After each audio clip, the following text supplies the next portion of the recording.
Συνεχίζονται οι προβολές στους κινηματογράφους και στο Μουσείο Μπενάκη του ντοκιμαντέρ «Από τις δυο πλευρές του Αιγαίου.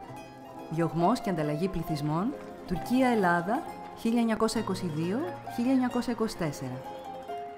Ένα ντοκιμαντέρ με εικόνες από αρχεία της Αμερικής και της Ευρώπης, με σημαντικούς ιστορικούς και προσωπικές μαρτυρίες. Σενάριο σκηνοθεσία Μαρία Ηλιού. Ιστορικός σύμβουλος Αλέξανδρος Κιτροέφ. Οι προβολές συνεχίζονται στους κινηματογράφους της Αθήνας και της Θεσσαλονίκης. Κυριακάτικες πρωινές προβολές στο Μουσείο Μπενάκη, Κουμπάρι 1.